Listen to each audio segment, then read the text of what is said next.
The Interview.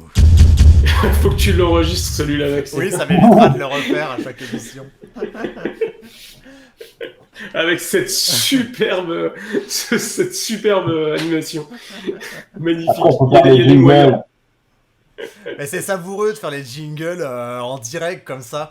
Je faisais l'année dernière, j'ai beaucoup fait les émissions à la radio, à Radio Canu sur l'ère du jeu. Et en fait, il y a un des membres de l'équipe qui fait tous les jingles. Genre, il y a le mec, il y a Nas qui gère le live.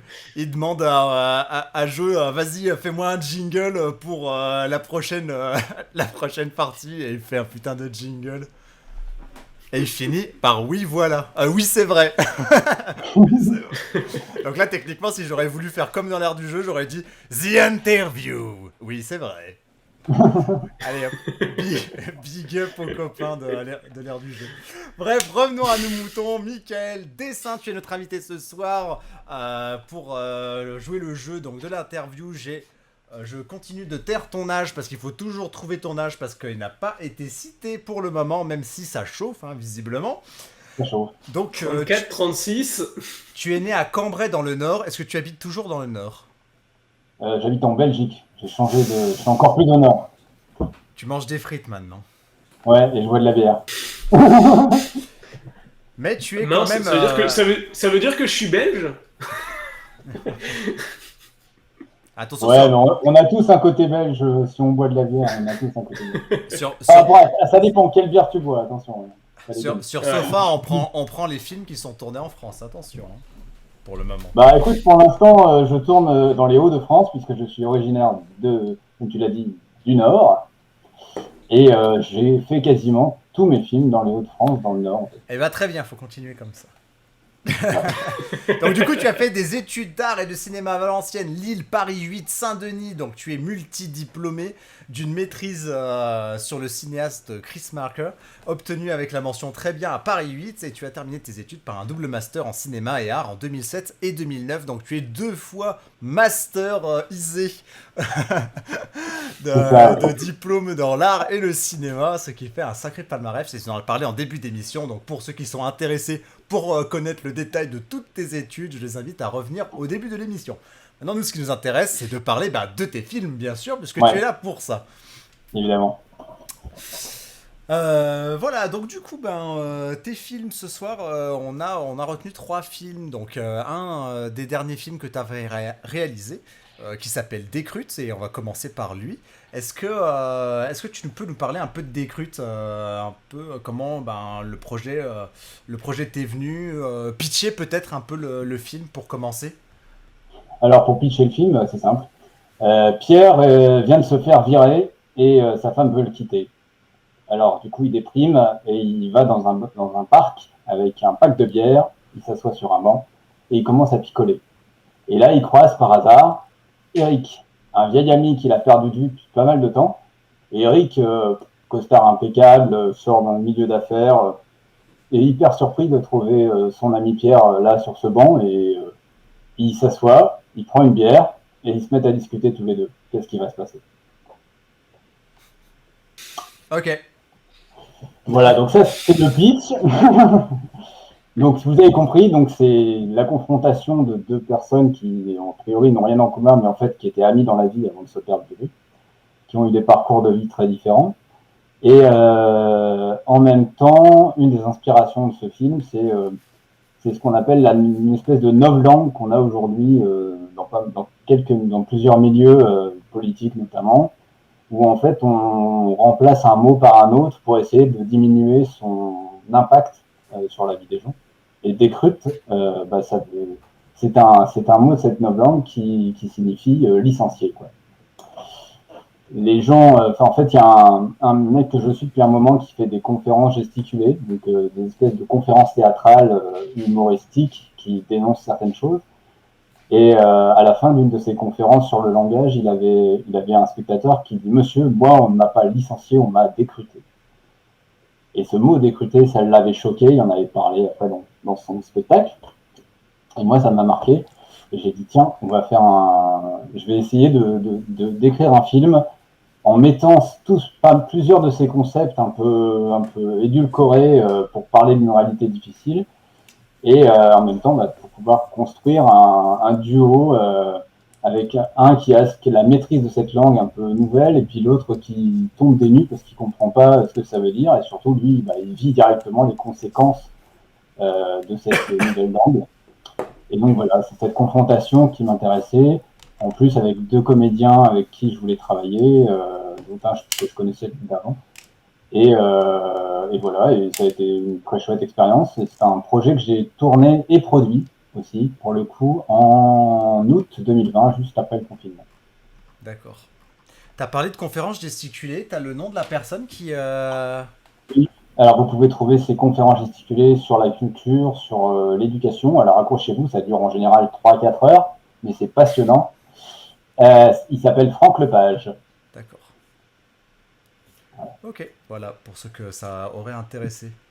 N'hésitez pas, c'est super intéressant. Ok, et ben moi ce que je propose c'est qu'on regarde 3-4 minutes du début du film. Carrément, carrément. Et voilà, parce que le film est long, Et il fait puis quand même 15 n'hésitez minutes. pas, ouais. Puis n'hésitez pas si vous avez des questions qui viennent pendant qu'on regarde le film, à les poser. On pourra ensuite, enfin, Ils répondent Quel juste pourra, après. pourra vous répondre juste après. Allez. Et sinon, il y a eu quand même 38-37 comme proposition. Ouais, mais attends, Exio il a balancé tous les âges comme ça à la suite, c'est facile. Hein.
Pierre? Pierre Beaumont? Ça va? Mais qu'est-ce que tu fais là? Oui, mon frère, ça farboille, dis donc. Ça marche les affaires. Ouais, ça fait longtemps. Moi ça va, mais toi ça n'a pas l'air d'aller fort. Putain Eric, tu veux pas savoir comme ça me fait plaisir de te voir. Viens, assieds-toi, prends une bière. C'est toi qui as vu tout ça? Ah, dis donc, t'as toujours une bonne descente, mon salaud.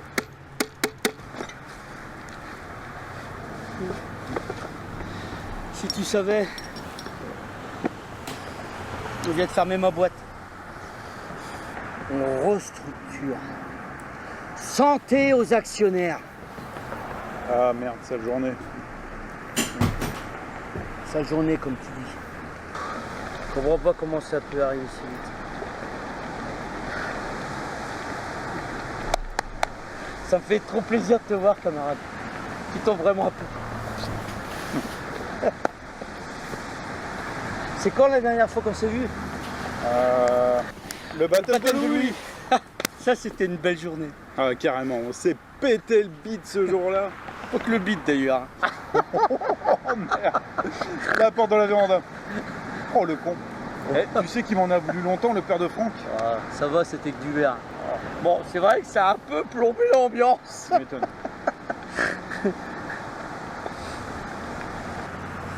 Tu te souviens, à mon mariage, ce que tu avais dit devant tout le monde? Ouais, parfaitement. Alice et toi, vous étiez faits pour être ensemble. T'avais raison, camarade. Comme toujours. Mais aujourd'hui, Alice veut qu'on se sépare. Je vais devoir quitter la maison. Je vais sortir du jeu. Putain. Je vais sortir du jeu. Et ça va aller, ça va aller. Ça arrive à plein de gens, tu sais. Puis on finit par s'en remettre. Bon, c'est vrai. Tu risques d'en chier un moment, mais tu verras. Tu finiras par t'en remettre. Puis tu vas rebondir. Faut être agile. Agile? Quoi, Agile? De quoi tu parles? Je comprends pas ce que tu veux dire. Oh, j'ai peut-être déjà un peu trop bu. Agile, on recrute, on décrute. C'est la modernité. Décrute? C'est quoi encore ça, décrute? C'est un mot pour pas dire qu'on vire les gens alors que l'entreprise fait des bénéfices. Faut appeler un chat, hein. Putain de modernité à la con. Tu vois le problème avec des gens comme toi? C'est que vous ne savez pas vous adapter. Vous êtes restés trop figés dans vos Mais certitudes. putain, j'ai 50 balais. Ça fait 25 ans que je fais un métier que j'aime. Moi, j'ai pas fait de longues études comme toi, mais j'ai un métier, un savoir-faire et c'est pas délocalisable. Allez hop, ça fait 5 minutes qu'on regarde. On va arrêter là pour les extraits, parce que sinon on va passer la soirée à regarder des films. Non, mais c'est bien. Ça aurait été C'est- plaisant, mais C'est bien d'arrêter là, comme ça donnera envie aux autres, aux gens d'aller voir la suite. exactement. Ah, je suis frustré maintenant, moi je vais aller voir la suite après parce que. Tu l'as pas encore vu. Ah, ah. Non, je l'ai pas encore vu. Et donc oui, juste avant qu'on voit l'extrait, je crois que mon nom est mon âge est tombé. Ah, mais Exio, il a triché. Ouais, bah ouais, forcément. Du coup, on ne confirmera pas. Voilà. C'est quelque part entre 37 et 38, on va dire. Quelque part entre 37. Démerdez-vous avec ça maintenant. Il y a Mayalen Productions qui avait une question. Ah oui. Oui, qui demandait du coup, est-ce qu'il y a que ces conférences qui t'ont motivé à écrire cette histoire? En fait, dans les conférences, ils manipulent un certain nombre de mots qui semblent vouloir dire quelque chose, mais qui en fait disent pas grand-chose. Et ils jouent avec, et en fait, ils jouent comme un jeu de cartes. Et ils tirent des mots au hasard, et ils racontent un discours à partir de ces mots-là, mais dans n'importe quel sens, ça marche. Et ça semble vouloir dire quelque chose, alors qu'en fait, ça dit rien. Et oui, c'est ça qui m'a inspiré, ouais. Et puis l'idée aussi de dénoncer quelque chose qui était quand même un petit peu derrière, il y a quand même quelque chose d'un peu dénonciatif dans ce genre de film. Et puis je trouve qu'il a malheureusement une grande actualité, parce que c'est un peu ce qui arrive à plein de gens en ce moment, avec la crise sanitaire et avec tout ce qui s'est passé après. Donc Je les ai voilà. vus. Ça me parle, ce que tu viens de dire là, le fait de tirer des cartes avec des Ouais. mots et peu importe le sens dans lequel on met. C'est ça. Il y a des Je extraits. l'ai vu ça. Vous Je l'ai vu, je savais que ça me trouverez faisait quelque chose. Vous pouvez trouver plein d'extraits où il a été dans des médias, etc. Donc vous pouvez trouver plein d'extraits de ce qu'il a pu faire sur YouTube. Donc voilà, n'hésitez pas, des fois c'est assez drôle. Il y avait une autre question. Mayalen Production, il disait, est-ce que ce court-métrage sera disponible sur la plateforme Sofa VOD, la plateforme qui aide les créateurs? Eh bien, je l'espère, oui.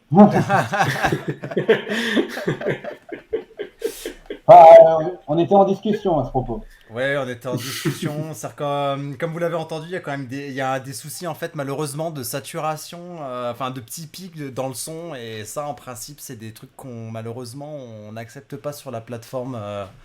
Ce genre de problème de son, on est assez vigilant là-dessus. Alors, je sais, Michael, t'as essayé de faire ce que tu pouvais pour essayer d'atténuer le problème, mais... Ouais, mais je peux comprendre que ce soit un problème parce que j'avais un acteur très expressif et et un perchman pas très réactif à ce moment-là. Du coup, j'ai eu un problème au tournage et bon, malgré qu'on a effectivement essayé de retravailler ça, il y a quand même encore des petits défauts. Donc je peux comprendre que ça pose problème, comme quoi faites gaffe et faites travailler bien votre son sur vos courts-métrages. Non, mais le son, chiant, le son, on cessera de le dire. Hein. Faut y porter vraiment une grosse attention parce que ça ruine les projections, ça ruine le confort de regarder. Limite, l'image est énormément moins importante que le son. Hein. C'est qu'on a tendance à l'oublier quand on se lance dans les films, on se concentre sur l'image parce que c'est le sens qui nous parle le plus, hein, qu'on utilise non, le mais plus. il faut faire attention à ça. Mais en tout cas, bon, il faudra qu'on voit si c'est faisable ou pas, mais si jamais c'est pas faisable, le film est visionnable sur YouTube.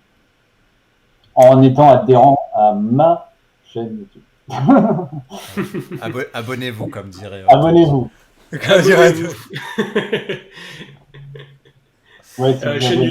Chaîne YouTube d'ailleurs, le lien il doit être, vu qu'on avait regardé, t'étais venu nous présenter Lou, donc dans l'une de les vidéos il y a le lien.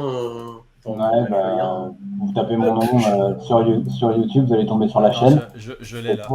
Pour les abonnés, vous allez pouvoir accéder à des trucs. Voilà. Yes. Le lien est partagé. Ça marche. Parfait. Ok. Il y a Maniac Production je m'attendais à ce que ça rentre plus dedans direct avec le personnage en costard qui abuse des anglicismes, etc. Ouais, mais comme ils se connaissent, il fallait pas non plus qu'ils soient trop décalés. Donc il y a plein d'anecdotes au départ qui sont plus de l'ordre de leur vie ensemble. Et après, ça se délite. Mais après, vous allez voir que le type qui a, semble-t-il, réussi sa vie n'est pas si heureux que ça, en fait. Si vous regardez la suite. Ça spoil. Il faut bien en parler. Hein. Mais oui. Mais en fait, pour moi, c'était un exercice de direction d'acteur, de jeu. Enfin, l'idée, c'était vraiment de faire travailler ces deux acteurs-là, qui se connaissaient dans la vie en plus au départ, mais qui n'avaient jamais joué ensemble. Et donc, ils ont une complicité déjà de base en tant qu'amis. Et en fait, je trouve que ça s'est ressenti au tournage aussi, malgré qu'ils n'avaient jamais joué ensemble. Très bien. Mais c'est vrai que c'est pas si facile, hein, c'est vrai que de rendre juste un dialogue comme ça entre deux personnes intéressants, etc. Ouais. Ça demande quand même déjà l'écriture, le jeu d'acteur, et puis je sais pas si le rythme que tu donnes à tout ça. Si vous avez remarqué, mais le lieu est pas du tout choisi au hasard.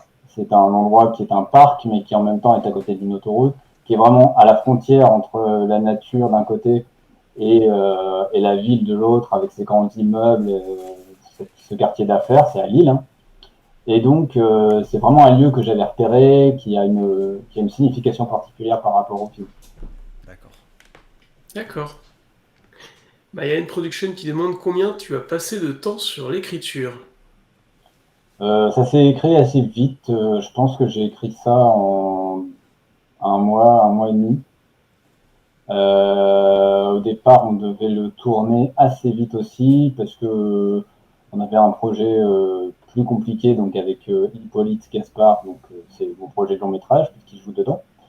Il jouera dedans si ce film se fait. Et puis on avait déjà des perspectives par rapport à ça. Et puis on s'est dit on va faire un truc avant.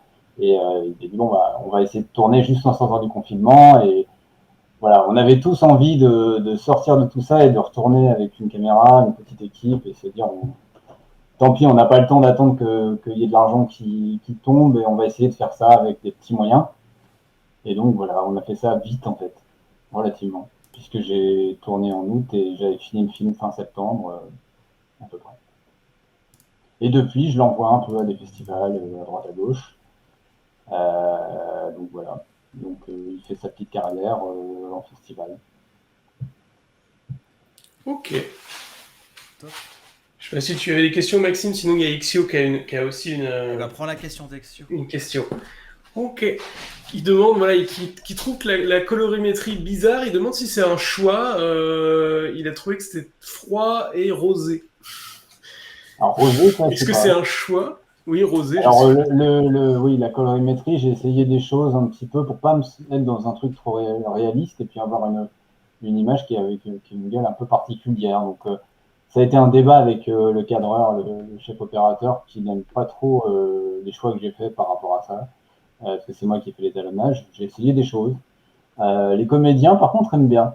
Je trouve que ça donne un style complètement spécial au film. Un côté un peu conte, en fait, peut-être. Enfin, je sais pas. Ils trouvaient que c'était bien. Mais après, bon, voilà, le chef-op, il me dit, ouais, non, j'aurais préféré que tu travailles autrement l'étalonnage. Donc, il m'a demandé de créditer au cadre, mais pas en tant que, mais pas forcément à l'image, en tant que tel. Donc, ce que j'ai accepté en soi. Et voilà, donc oui, c'est spécial. C'est vrai j'ai fait un petit essai d'échelle d'étalonnage avec ce film. Après, on n'aime pas, quoi. Mais de toute façon, l'étalonnage, c'est toujours un peu particulier. Enfin, c'est toujours un peu personnel. Bah, ça apporte beaucoup, hein, Ok. l'étalonnage Oui. Ouais.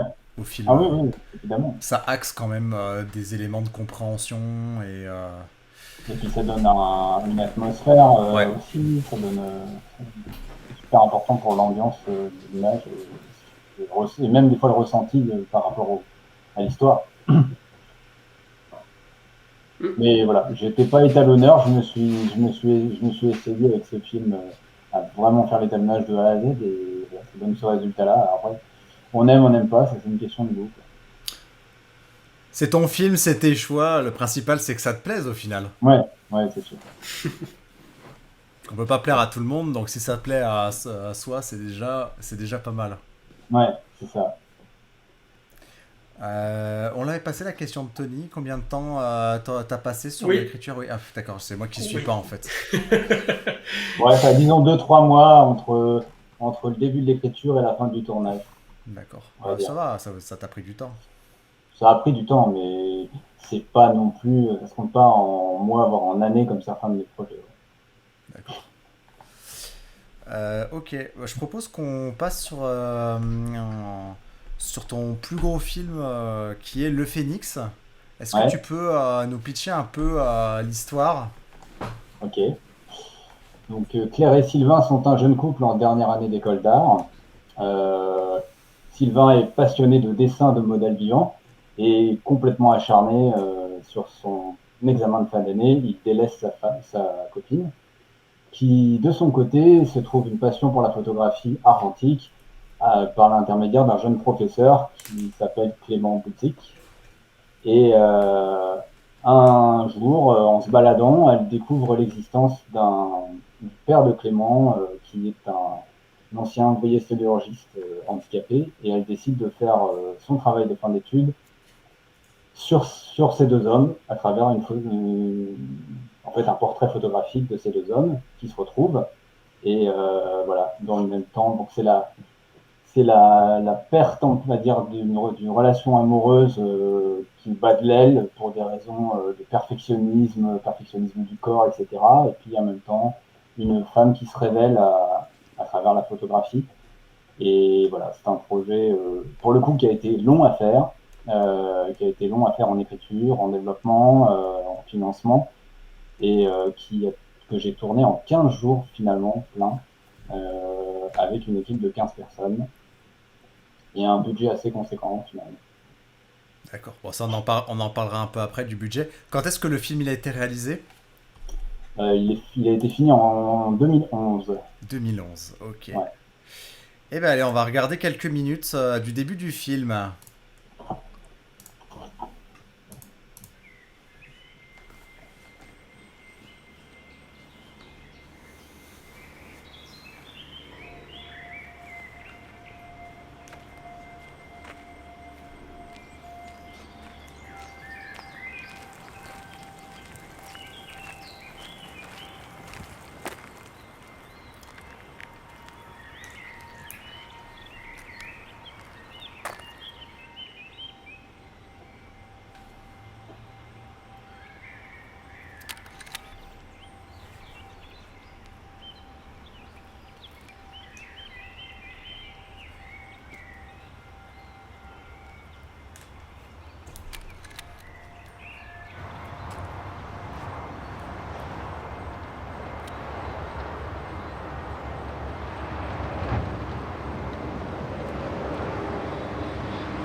Franchies. Franchies.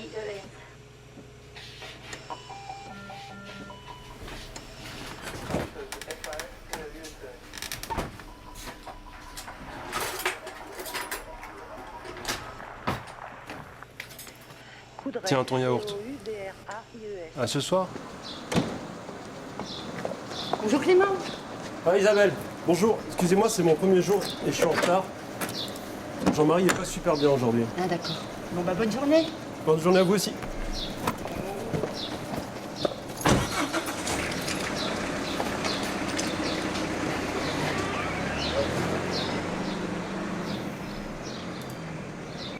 Comme vous pouvez le constater, cet outil permet de retoucher le contraste. Alors sur les images en couleur ou en bichromie, comme c'est le cas de celle-ci, oui. Bonjour, c'est le cours de photo? Et vous êtes? Claire.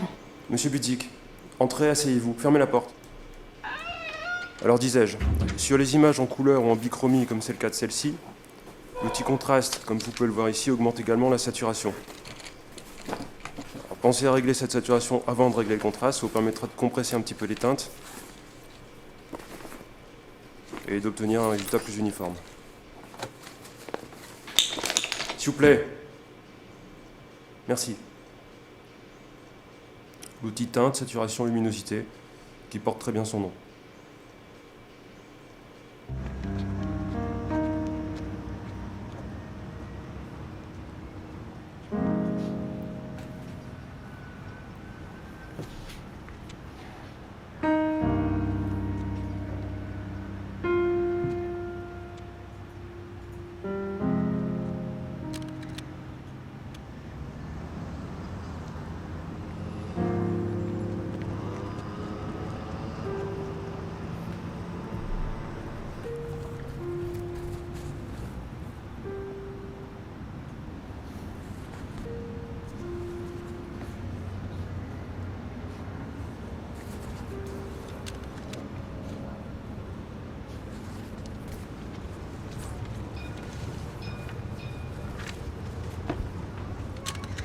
Non, arrête, je t'ai déjà dit que j'aimais pas ça. Oh bah quelle tête. Merci de l'accueil. C'est bon? Allez. Non, pas maintenant. Toi t'es pas drôle. Mais non, je suis pas drôle.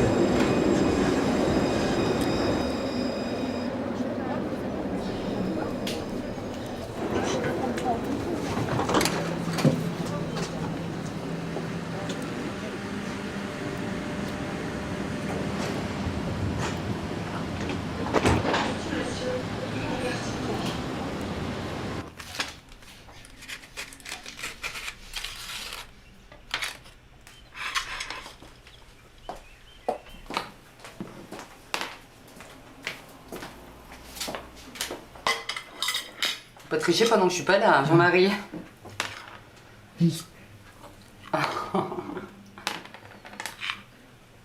Un petit peu de gâteau.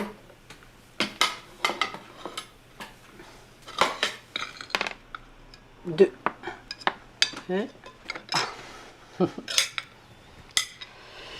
Bon, ça veut dire pas de gâteau aujourd'hui. Salut, pas. Bonjour Isabelle. Bonjour.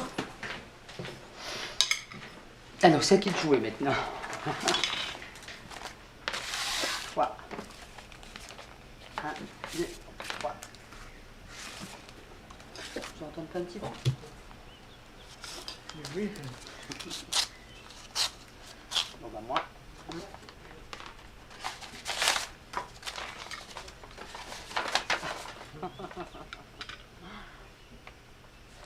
Putain, ils ont débloqué les fonds pour les travaux.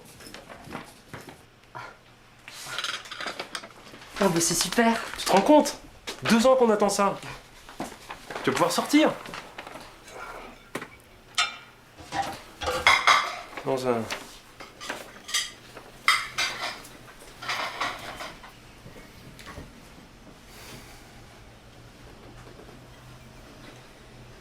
Laissez-lui le temps, il faut le comprendre. C'est tellement nouveau pour lui. Vous savez, l'extérieur. Enfin, tout de même, c'est 15 ans qu'il est enfermé ici. On sait que ça va s'aggraver. Pourquoi il réagit pas?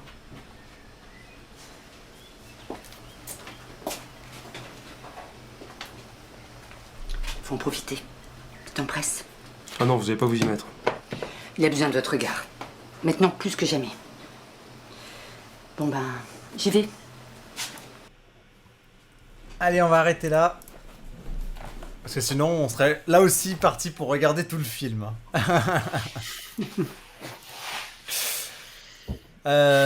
Ok, ouais, donc du coup, tu disais que t'avais eu des financements et un peu de budget pour faire ce film. Comment ça s'est passé à ce niveau-là? Combien a coûté le Phénix qui a aidé à faire ça? On a vu qu'il y avait la région Nord-Pas-de-Calais. Comment ça s'est un peu passé tout ça? Donc c'est un film, en fait, en région Nord-Pas-de-Calais, il y a 2 fonds pour les courts-métrages, le fonds associatif et le fonds cinéma-télévision. Et donc en fait, quand on débute, on fait souvent des projets en associatif. On peut faire 2 films associatifs par réalisateur à peu près par an, enfin sur l'ensemble de sa carrière. Et après, on passe sur le grand fonds, le fonds ciné-télé, avec d'autres contraintes en termes de production.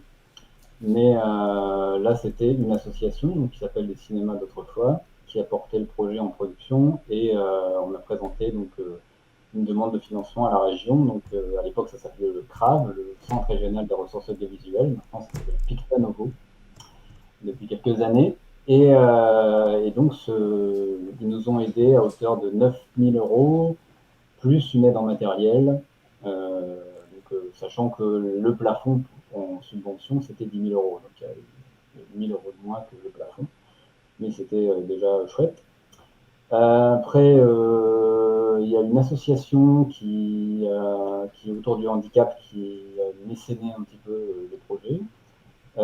Et il y a un privé aussi, une entreprise qui a mis de l'argent en mécénat. Au final, le film a coûté...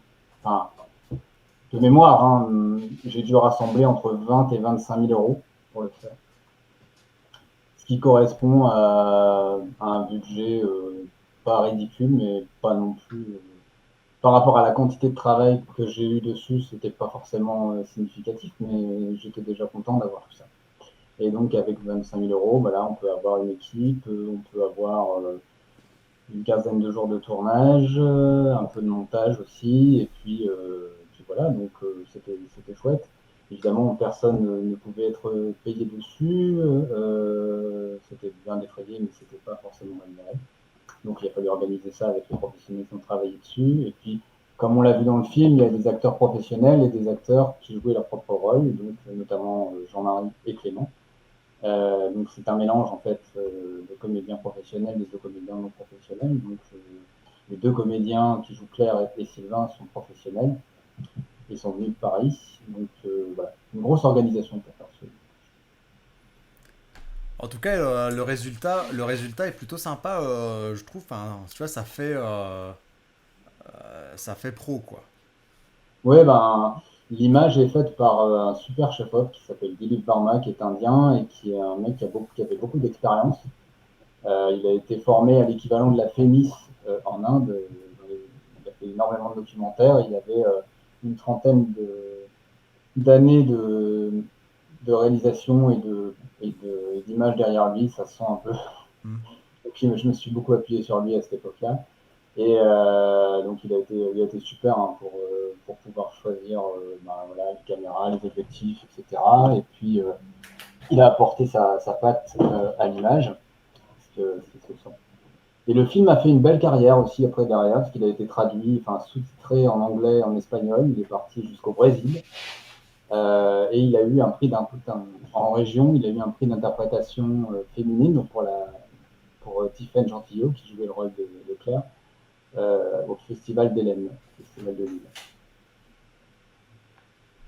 D'accord. Donc ouais, c'est un projet qui a tourné et j'en ai encore d'ailleurs quelques DVD en exclu. 5 exemplaires, hein, c'est ça. Et donc prochainement, il sera sur la plateforme. Oui, ça c'est sûr.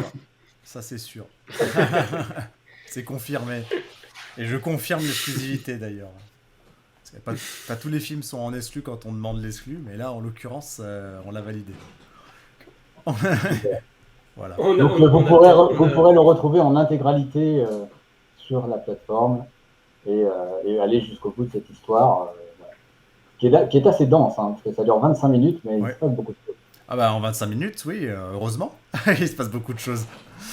C'est bien. Ouais, bah certaines personnes m'ont dit en sortant du film, ah, je suis un peu frustré parce que je commence à m'attacher au personnage et finalement c'est déjà fini, etc. Ah, ils en voulaient plus.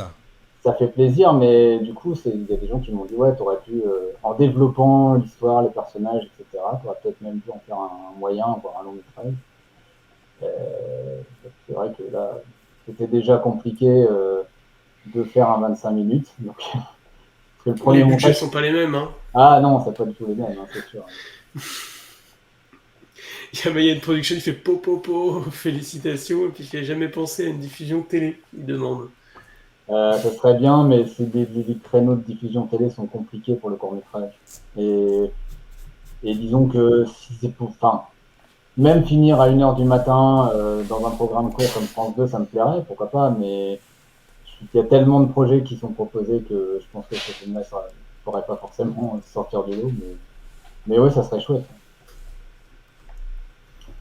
Il précise avant que Sofa VOD soit dans la place quand même. Bah ouais, mais maintenant que vous êtes là, vous allez pouvoir faire une audience de ouf avec ce film, ça va être génial. C'est ce qu'on espère. On touche du bois.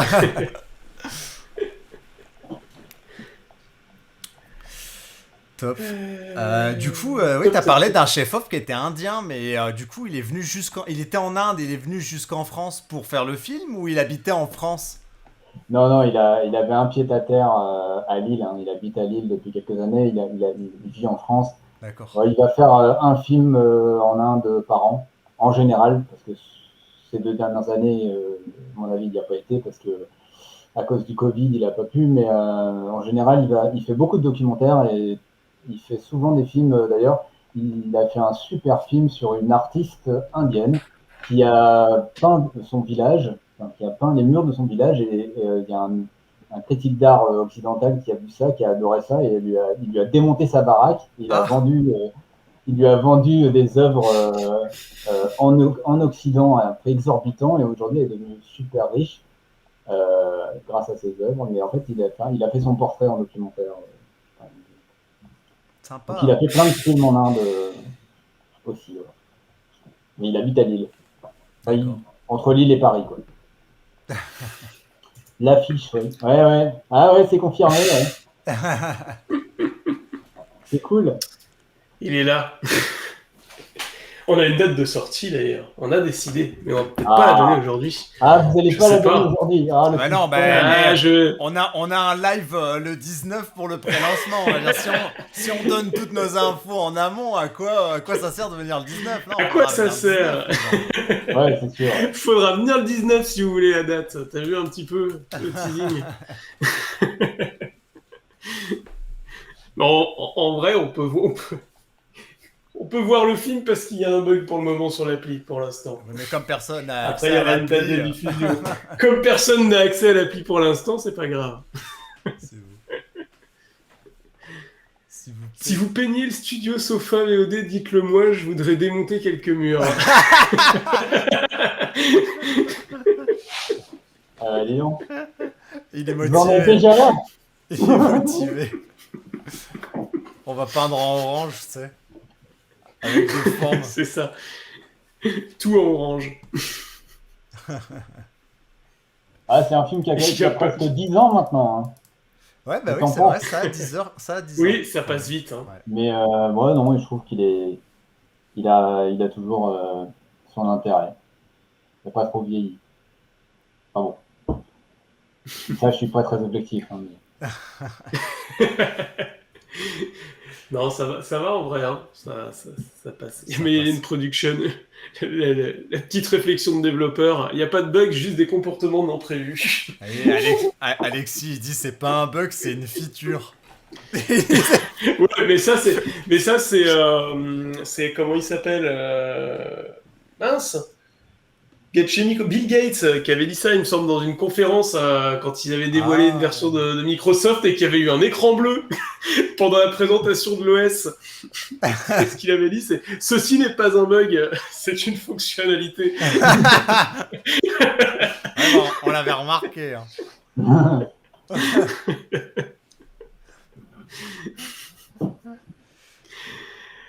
Mais il y a une prochaine question. Juste sur le ralenti sur les yeux, on sent que ça fait un peu 2012, mais franchement, ça donne envie d'en voir plus. Ah, il y a des trucs qu'on faisait en 2012 et qu'on peut plus faire aujourd'hui. Le ralenti sur les yeux, on peut plus le faire aujourd'hui. Bon, après, il y a les. Ouais, je sais pas. Je pense que c'est la mode qui a changé. C'est la mode qui a changé. Ouais, c'est ça, en fait, le problème, c'est que... Il y avait quelque chose dans les décors qui avait piqué ma curiosité. Tu sais, dans le début du film, elle fait des photos. Ouais. Et il y a une espèce de grande machine sur un bloc de béton. Ouais, c'est ça. C'est quoi? Alors, dans ce secteur de la région, il y avait une énorme usine qui s'appelait Usinor de Nain, qui faisait de la sidérurgie, qui faisait des tôles, etc. Et qui employait tout le bassin du secteur. Et cette usine a fermé dans les années 70, fin 70. Donc, elle a mis un peu tout le monde sur le carreau. Et l'autoroute qu'on entend derrière on entend c'est une autoroute quand elle fait ses photos.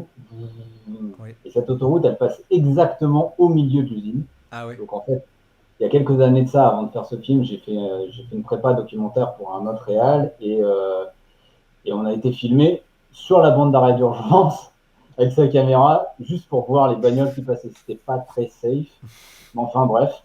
Et on n'est pas resté très longtemps. Et donc cette soufflante, en fait, c'est une évocation de cette usine. C'est ce qu'ils ont voulu laisser pour pouvoir dire, il y a eu une usine, Usinor à cet endroit-là, etc.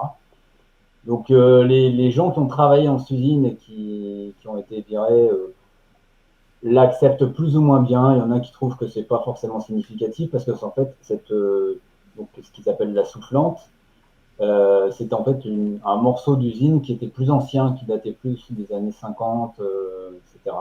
Donc c'était pas significatif avec la technologie qu'il y avait à l'époque dans cette usine au moment où elle a fermé, puisqu'il venait en plus de mettre de l'argent pour moderniser l'usine. Donc ils ont une relation ambivalente avec ça, mais disons que c'est la volonté des politiques locaux pour pouvoir dire, voilà, il y a eu cette usine dans le coin. Et moi, ça m'intéressait beaucoup de mettre en scène tout cet aspect industriel de cette partie de la région. Et donc, j'ai eu aussi la chance, vous le verrez dans la suite du film, de filmer à l'intérieur d'une usine de sidérurgie qui fonctionne encore dans le même endroit, au même secteur, qui sont en fait un peu les concurrents de l'époque, qui tournent toujours et qui faisaient des énormes pièces d'acier. Et donc, on a eu la chance de faire une séquence au cœur de l'usine en fonctionnement avec une coulée d'acier. Et je l'ai tourné pour le film. Donc, vous verrez dans la suite, quand vous regarderez la suite. Rendez-vous le 19, abonnez-vous sur Sofa VOD. Ouais, c'est ça, abonnez-vous. Abonnez-vous et partagez après la vidéo pour que tout le monde s'abonne, pour qu'ils viennent voir le film, comme ça j'aurai...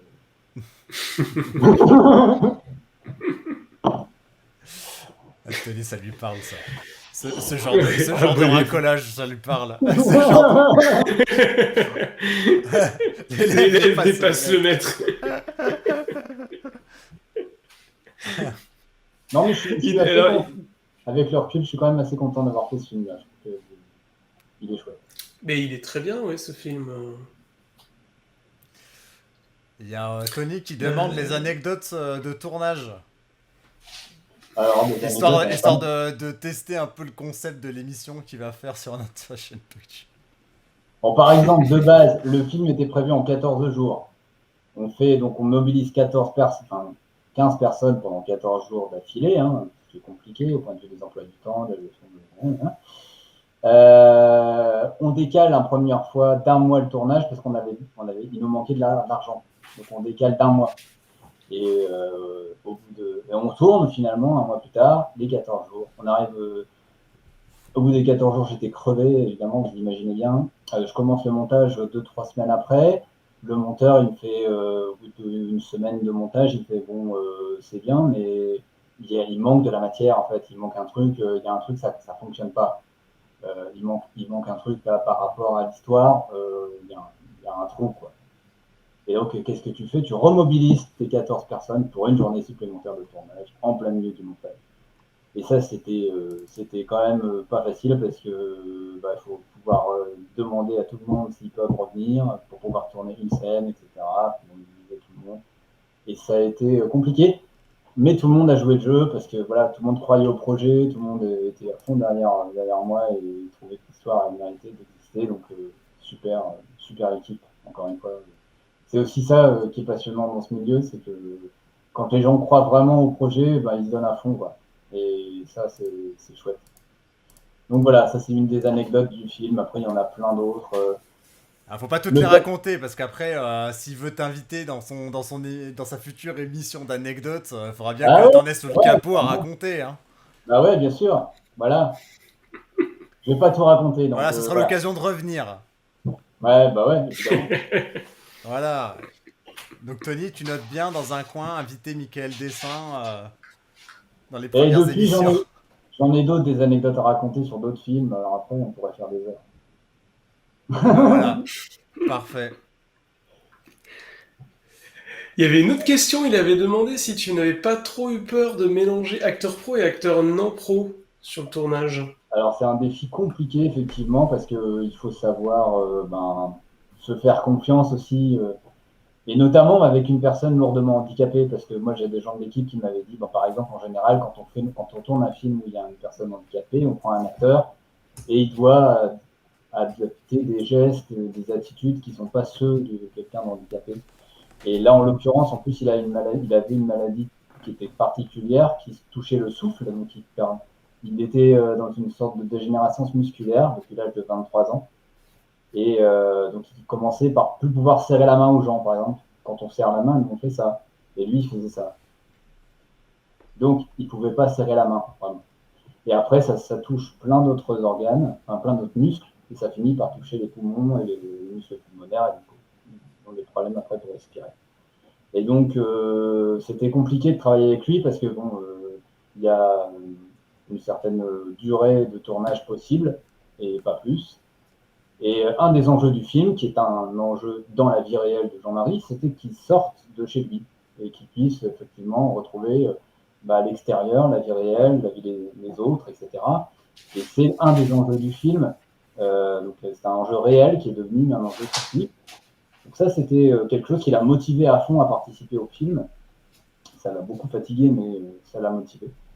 Et après, jusqu'à la fin de ses jours, il a gardé autour de lui des photos du tournage. Il n'arrêtait pas de parler du film. Toute la famille a acheté le DVD. Enfin, c'était devenu quelque chose de très très fort dans la famille. C'est une partie de ma famille, côté maternel, qui était concernée par cette histoire. Et voilà, donc c'était quelque chose d'assez intime par rapport à ça. Et par ailleurs, je voulais aussi mélanger des professionnels pour pouvoir apporter à certains de mes personnages, des compétences de comédien pro. Donc là, j'ai trouvé des super comédiens. Et le mélange, après, c'est une question de dosage, c'est comment on arrive à diriger tout ça. Je pense que forcément, les acteurs non professionnels sont peut-être un peu moins à l'aise et on le sent après, peut-être un peu en dessous par rapport aux autres. Mais l'ensemble, on essaie de trouver quelque chose qui soit harmonieux. Et c'est le cas, je l'espère en tout cas, sur l'ensemble du film. Même si là, avec le recul, je me dis que quelqu'un comme Jean-Claude Clément, il est un petit peu en deçà, quoi, parce que c'est pas du tout un acteur professionnel. Mais c'est un super pote, c'est un super ami. Et c'est un grand photographe aussi.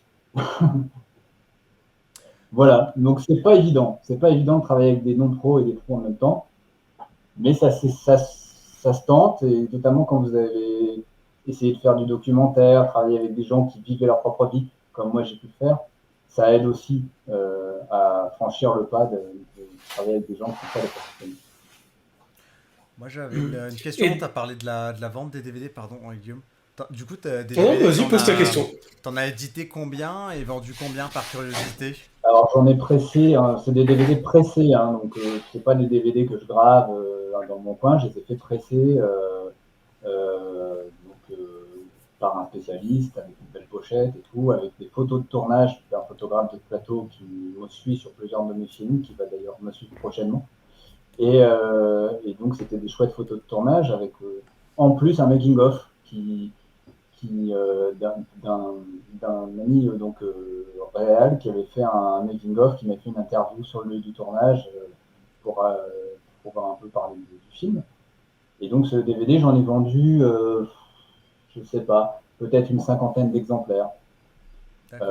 Dernièrement, j'en ai encore vendu quelques-uns. Là, il m'en reste 5 ou 4. Si vous voulez les acheter, c'est bon, c'est possible. Les gens qui sont abonnés à Sofa, ils vont pas acheter de DVD. Bah oui, non mais vraiment, si vous avez... on sait pas. Hein. Moi j'en ai un DVD. Si vous voulez avoir le making-of, les photos de tournage, tout ça, puisque vous dites ce film est génial, je le veux sur ma DVD tech, merci beaucoup. Hein. Je vous fais une dédicace particulière et je vous l'envoie. Peut-être on réfléchissait à faire des versions... Oui, on réfléchissait. À faire des versions Blu-ray, DVD, des films qu'on nous envoie, des compiles avec peut-être plusieurs films. Voilà, on verra. Peut-être dans quelques années si ça intéresse. C'était peut-être plus pour les séries où ça pouvait être intéressant ou des films. Pour des courts-métrages, il faudrait faire un DVD compile, mais genre à l'anniversaire de Sofa dans un an. Les films sont cartonnés. Le meilleur. Le best-of. Le best-of. Le Sofa-Ray 3D. Voilà. 4K, Dolby Atmos HDR.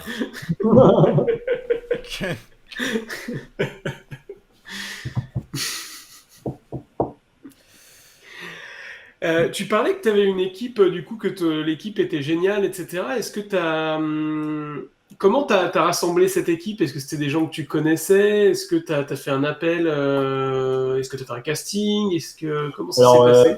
Pour les rôles de Claire et Sylvain, j'ai fait un casting assez long d'ailleurs. Et c'est rigolo, j'ai une anecdote par rapport au casting. Après, j'arrête avec des anecdotes, comme ça sera l'occasion d'en faire d'autres. Mais la comédienne qui était choisie au final, je fais un casting 1 an avant le tournage. Je la vois, je la filme, je prends quelqu'un d'autre. Pour le rôle masculin aussi. On fait des essais, on fait des petites répètes en amont du tournage.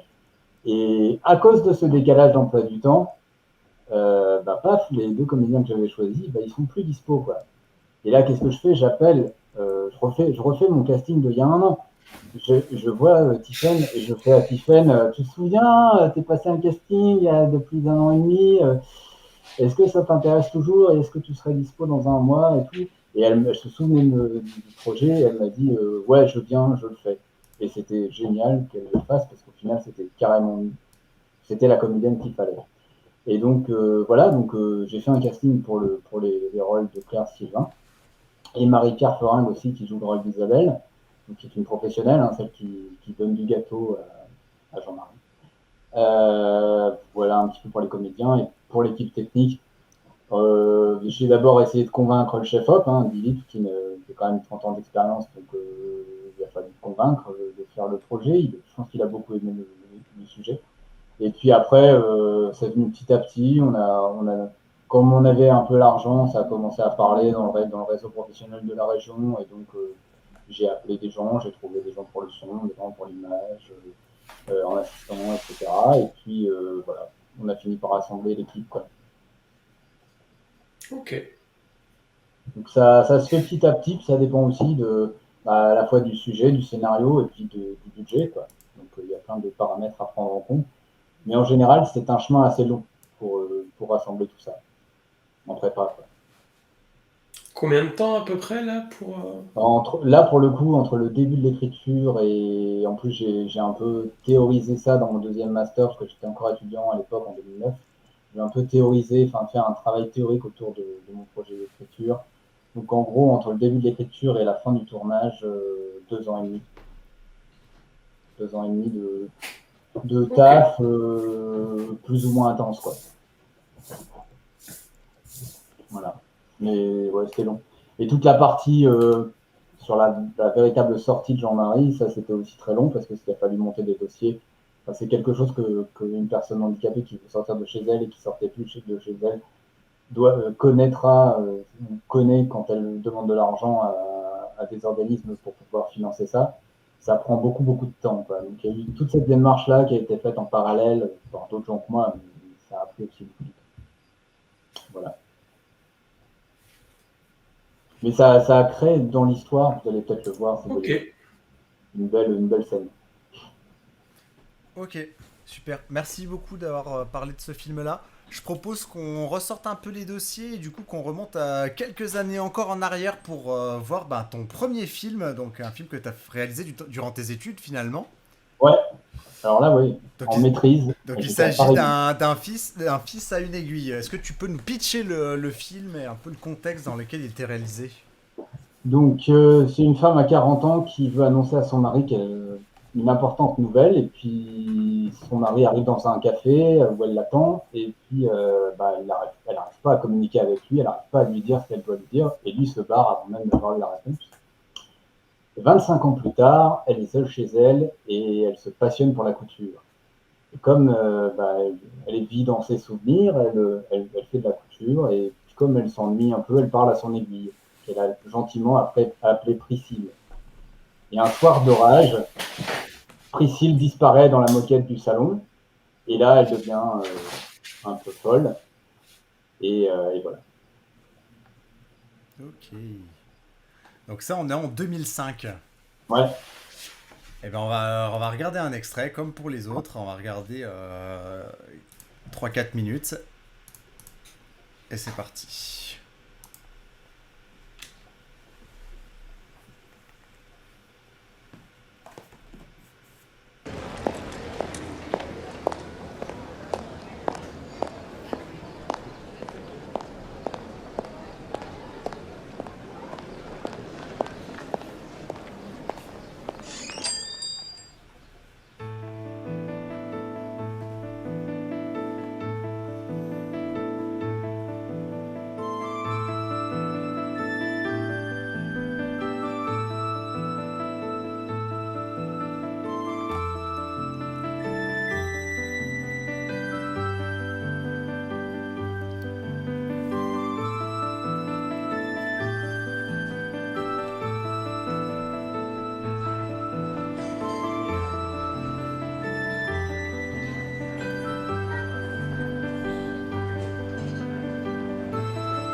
Merci.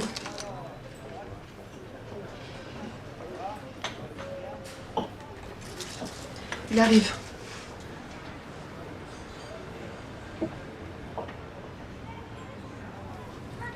Qu'est-ce que vous écrivez? C'est juste des notes.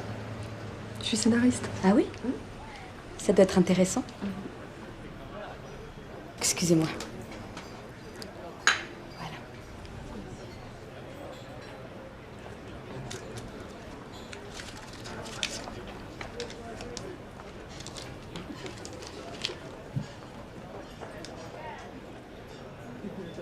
Merci.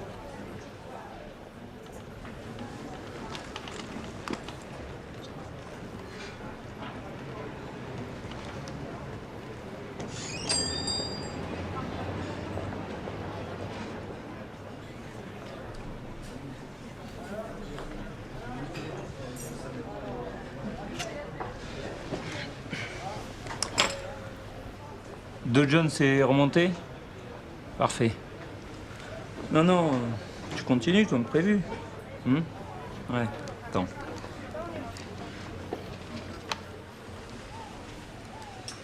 Ouais. Ouais.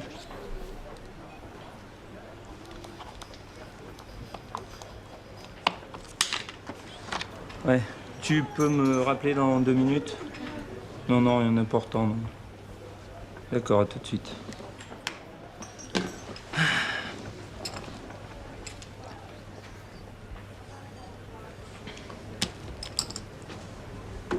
Ce café est froid. On veut un chaud et bien serré.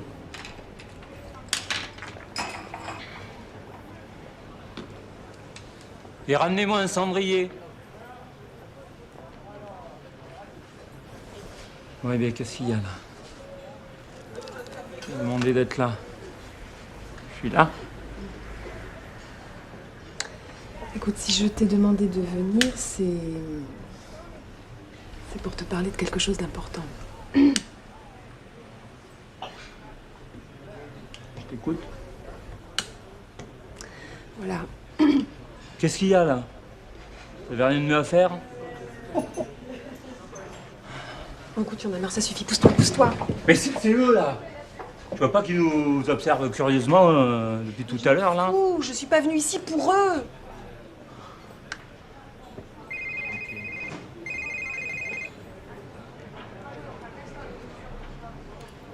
Oui. Allez, on restera sur ce climax cliffhanger de la mort. Qu'est-ce que ça t'évoque de revoir un peu ce film là après 15 ans, un peu plus? Ça fait un peu bizarre, mais disons que j'ai encore un contact avec le comédien qui joue l'homme d'affaires. Et j'espère pouvoir bosser avec lui parce que c'est quelqu'un de vraiment génial. Qui pour le coup fait un rôle à contre-emploi par rapport à ce qu'il est dans la vie. Mais ça fait un peu bizarre, et puis je me souviens du coup aussi des conditions de tournage du moment où on a tourné et de la température qu'il y avait sur le plateau, c'était terrible. C'était en plein mois de mai, et en fait avec les projecteurs, etc., on avait privatisé le restaurant qui s'appelait le 7e art, et qui était un restaurant dédié au cinéma avec un patron génial qui nous avait donné le resto pour 2 jours. Et donc, on avait mangé sur place, et voilà. Et il faisait 40 degrés sur le plateau. C'était Yes, un plaisir. C'est vrai que souvent on a l'inverse, on se dit ouais, quand il fait froid sur les tournages en hiver, c'est compliqué, et quand il fait chaud, c'est encore pire. C'est encore pire. C'est pire. C'est peut-être pire, ouais. Ouais, parce que moi, quand il fait frais, on reste vif. C'est fatigant, ouais. C'est fatigant. J'aime bien le plan Steadicam aussi qui passe derrière le bar. Ça me fait plaisir de le revoir. Avec l'expérience que tu as aujourd'hui, est-ce que tu aurais fait des changements, fait des choses différemment dans ce film? Alors, c'est difficile à dire. Je pense que il y a des choses que j'aurais pu... au niveau de la mise en scène, je vois pas vraiment ce que j'aurais fait autrement. C'est peut-être au niveau de la deuxième partie du film, certaines scènes ou un choix de comédien que j'aurais peut-être fait autrement sur le rôle du fils dans la deuxième partie du film. Et dans ce qu'on a vu là, là c'est trop court pour pouvoir me donner une idée. C'était compliqué de faire une mise en scène un peu différente parce que de toute façon le lieu est tout petit et vous êtes quand même contraint par les espaces que vous avez pas. Et donc ça c'était contraignant. Mais ouais, je trouve que ça va quoi.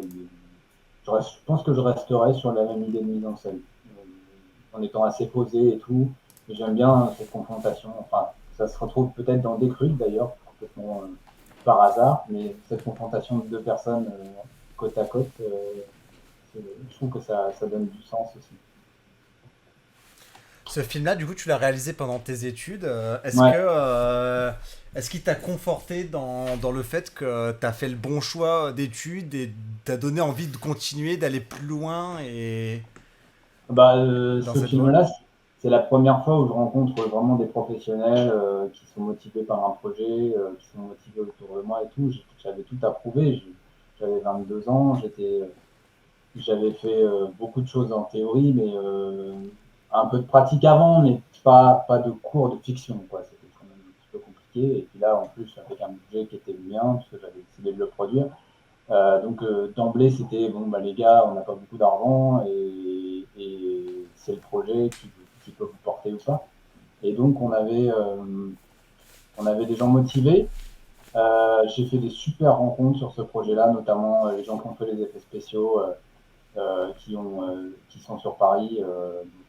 Maintenant a créé une grosse boîte, une boîte super intéressante de réalité augmentée. Enfin, bref. Et donc, ouais, c'était chouette de rencontrer des gens qui ont bossé sur les effets spéciaux et que j'ai réussi à convaincre dans un budget contraint. Ça faisait partie des défis du film. Et puis, l'histoire, en fait, après la rencontre avec des comédiens, j'ai beaucoup répété en amont avec Hélène Leroux et avec Jean Berlade. C'était aussi une expérience chouette, quoi. Vraiment, il faut savoir aussi travailler avec des comédiens. Et puis la différence d'âge, ce qui les a intéressés, ce qui les a surpris, un peu tout le monde, c'est que comment un mec de 22 ans qui est étudiant s'intéresse à un sujet aussi, on va dire, mature, quoi, un couple qui va pas bien sur la maternité, un couple, et puis après une femme un peu âgée qui devient un peu tarée. C'était un peu bizarre qu'il y avait un côté décalé avec le fait que j'étais jeune, quoi.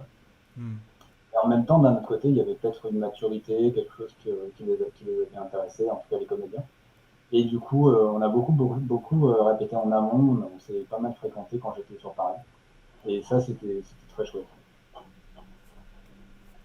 Donc, faut savoir se lancer. Après, quand on se lance dans un truc pareil, il y a une part de chance. Mais en général, on arrive à rencontrer, si le projet est bien écrit et si ça plaît, on arrive à rencontrer des gens vraiment chouettes et qui peuvent vous aider dans les débuts. Ok, merci pour tout ça. Tes futurs projets, du coup, parce que tu vas bientôt partir en tournage. Ouais, voilà, je suis à une semaine de mon prochain tournage.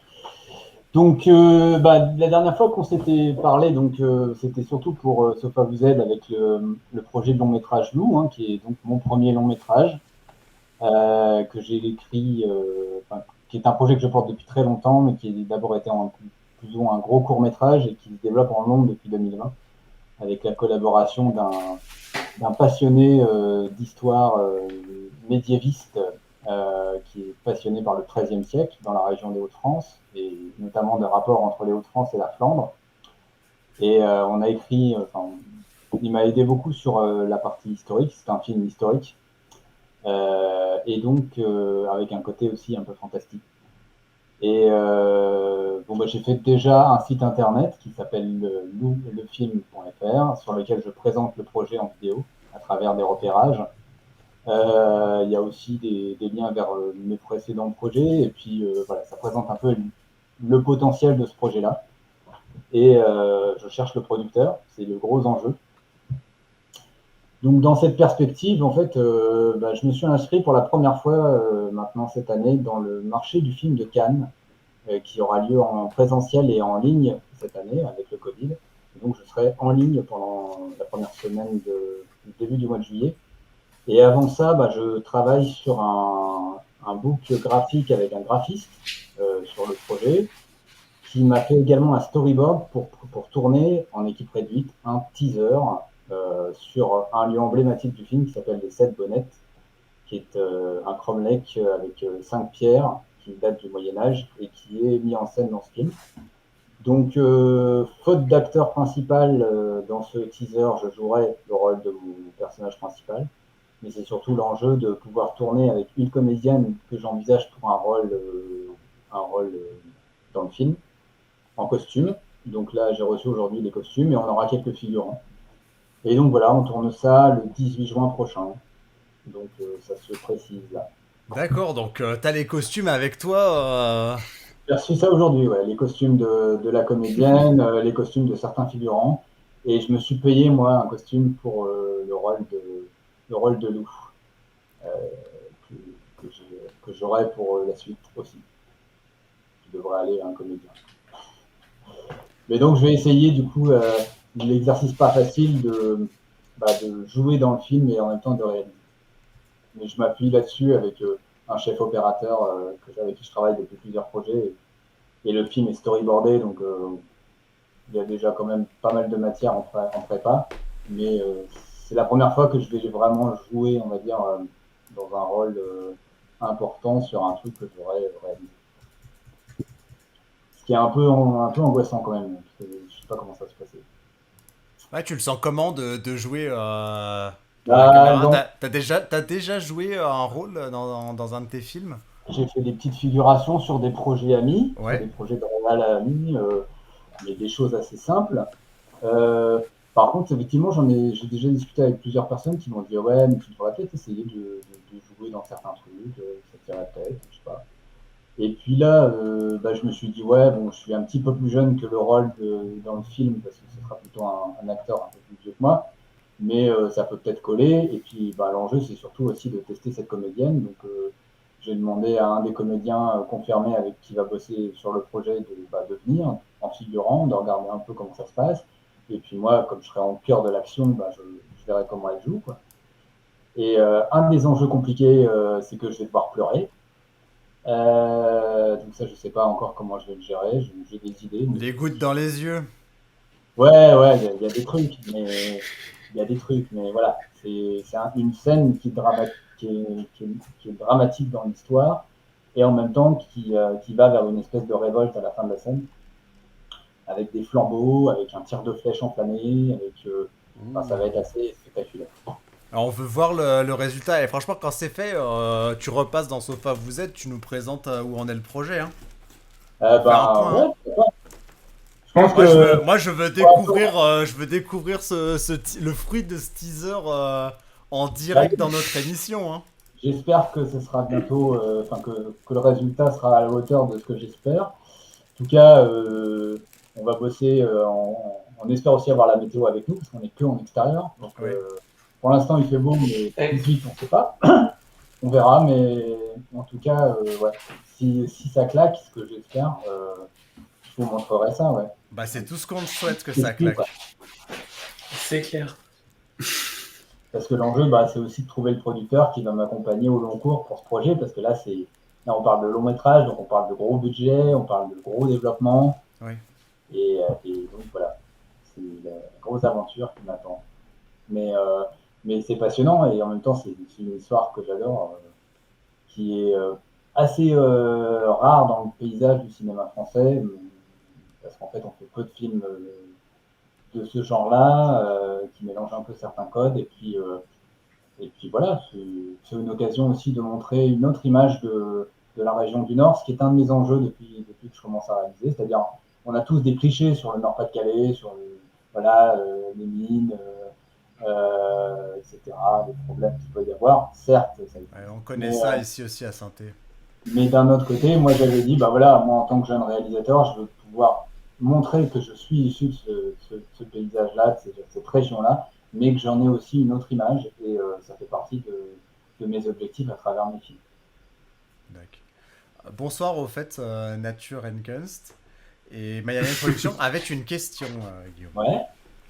Ouais, tu voudrais être du côté de la réalisation et de l'écriture dans le futur ou juste un des deux? Ça serait bien de faire les deux.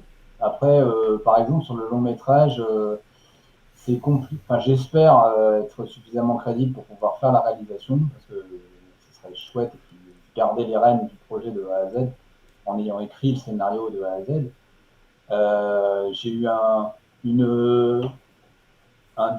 débriefing en fait avec un scénariste professionnel qui m'a dit vu le contexte actuel avec le Covid et tout ça, c'est peut-être compliqué, mais essayez de monter un projet de série.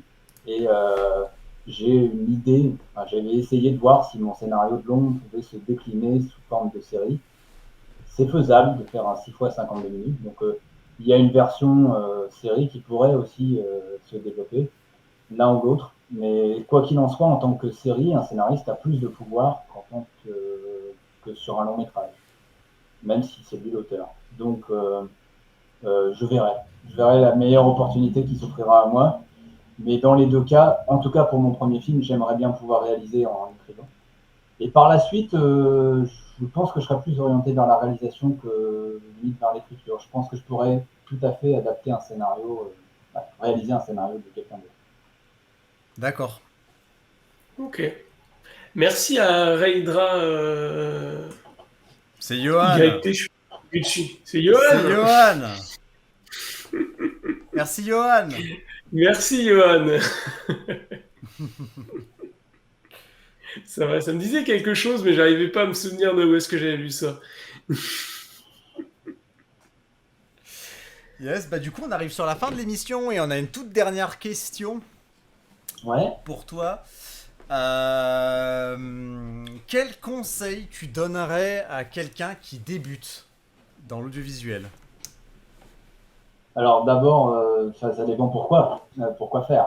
Parce que dans l'audiovisuel, c'est super large. Qui veut se lancer dans la réalisation de films, qui veut faire des films. Qui veut faire des films. Bon, alors si tu veux faire des films, je pense qu'il faut pas forcément se lancer trop vite.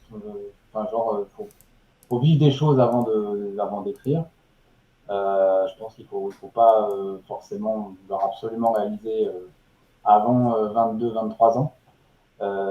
Avoir un peu de bouteille dans la vie, quoi, avoir vécu des choses pas forcément faciles, mais enfin avoir traversé des épreuves sur le chose, c'est important quand même pour pouvoir dire quelque chose à des gens extérieurs, quoi. Et puis par ailleurs, la première chose que tu écris, il faut savoir la réécrire. Il faut être prêt à réécrire plusieurs fois quelque chose que tu as écrit. Et puis après, faut se faire confiance, faut avoir. Je pense qu'il faut être hyper déterminé. Faut jamais lâcher, faut jamais baisser les bras. Et je sais que des fois c'est compliqué, mais de toute façon, ça a toujours été compliqué pour faire des films, parce que même les gens qui sont connus, que vous voyez, même les Américains, etc., à chaque fois, c'est des gros défis. Et plus ils ont d'argent, plus c'est des gros défis. Mais c'est passionnant, mais c'est parfois quand même compliqué. Donc, quand on a un projet qui tient vraiment à soi et qu'on a envie de montrer aux gens, on arrive à le faire. Je pense qu'avec la persévérance, la motivation et sans jamais lâcher, on arrive à le faire. Donc, c'est pour ça que je crois toujours que je peux réussir à réaliser des films de plus en plus importants.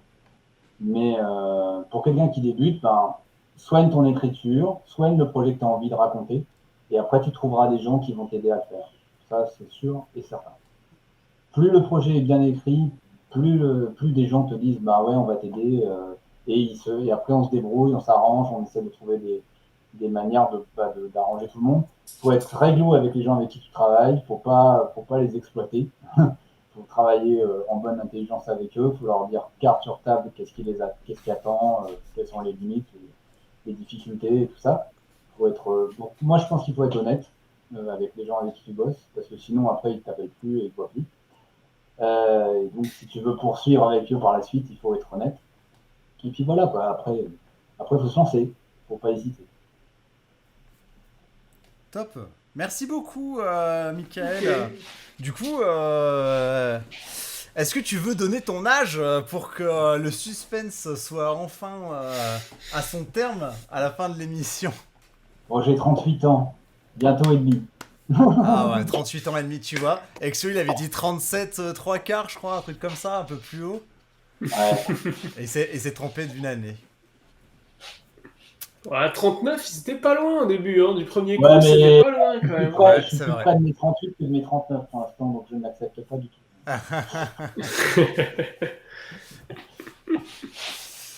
Bon, merci beaucoup d'être venu à cette émission, Michael. C'était fort intéressant. Merci à vous. On a pu découvrir plein de choses autour de ton film.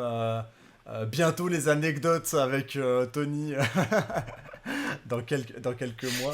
Je sais pas trop comment ça va se passer encore. On pourra parler d'autres films aussi. Je suppose qu'il y aura d'autres films sur la plateforme. On n'en dit pas plus pour l'instant, mais on parlera d'autres films que j'ai faits. Avec plaisir. Voilà. Avec plaisir. Rendez-vous du coup la semaine prochaine. Exactement, voilà. Donc la semaine prochaine, j'allais dire pas de Sofa Live, pas de soirée coup de cœur. Et on a notre live de pré-lancement qui normalement devrait avoir lieu sur cette chaîne Twitch, sur notre chaîne YouTube et sur notre page Facebook, les 3 à la fois. Donc vous pourrez vous mettre où vous le souhaitez pour regarder Sofa. Et on est des fous. On est des fous. On est des fous parce qu'on n'a jamais testé la multiplateforme. Donc on espère que ça va marcher. On espère que ça va marcher, mais voilà, on tente le multiplateforme, effectivement, YouTube, Twitch, Facebook. Donc qu'est-ce qui est un peu prévu pour ce live, Maxime? Déjà, certaines dates, voilà, on annoncera des dates, il y aura des choses... Il y aura bien sûr une représentation de la plateforme pour ceux qui connaissent pas. Ce sera un live qui sera beaucoup tourné vers les créateurs. Donc il y aura quelques interviews, des choses qui seront faites dans ce sens-là. Alors ce sera très rapide. Et bien sûr le lancement avec les films qu'il y aura au lancement sur la plateforme et ceux qui vont sortir dans les mois à venir. Parce que du coup... On a déjà travaillé sur la programmation pour cet été jusqu'en septembre. Où voilà, en septembre il y aura une autre programmation, mais du coup on sera amené à en parler à ce moment-là. Voilà. Super. On remercie Gessolind TV qui vient de nous suivre. Bienvenue. Merci. Tu arrives à la fin. Je sais pas si tu étais là depuis le début, mais en tout cas merci. Yep. En tout cas, il y a une production qui est incroyable. N'hésitez pas à retourner en salle, n'hésitez pas à aller voir des films en salle. Je pense qu'on en a tous besoin. Et maintenant que les cinémas sont ouverts, n'hésitez pas à aller voir des films en salle. Nous, on a juste besoin de temps pour y aller. C'est ça. Mais vu ce qui arrive cet été, personnellement, je pense que je vais prendre le temps d'y aller. Je recommande Nomadland avec... Andy McDonald, la comédienne fétiche des frères Cohen, un film d'une américaine qui s'appelle Zhao, une chinoise, une américaine d'origine chinoise, pardon. Et donc c'est un chouette film sur l'Amérique, des gens qui décident de vivre en van et de traverser les États-Unis. C'est un road movie. On suit un personnage féminin. Et c'est vraiment pas mal, c'est vraiment de super paysages, une histoire vraiment touchante. Donc je vous le conseille en salle en ce moment. Super, merci beaucoup Mickaël pour ce conseil ciné. Donc du coup, c'est la fin de cette émission, on n'a plus qu'à vous souhaiter un bon appétit et un bon week-end. Et nous on se retrouve donc samedi 19, normalement 18h, si l'horaire ne change pas d'ici là. Mais pour le moment c'est 18h. Et Sofavod.com si vous voulez... Vous inscrire, vous recevrez des nouvelles très bientôt de tout ça par email ou alors sinon sur nos réseaux sociaux tout simplement. Sofa VOD sur Facebook, YouTube, Twitter, LinkedIn si vous voulez, Instagram, on est partout. Donc n'hésitez pas. On n'est pas encore sur TikTok. Peut-être bientôt quand on aura 6 mains.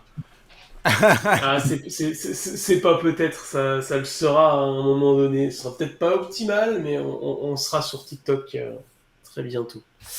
Yes. Voilà. Allez. Il y a une production qui avait prévu les liens, qui a commencé à partager. Ah putain, il vient de ouf. Allez, bisous à tous. Allez, à bientôt. Salut.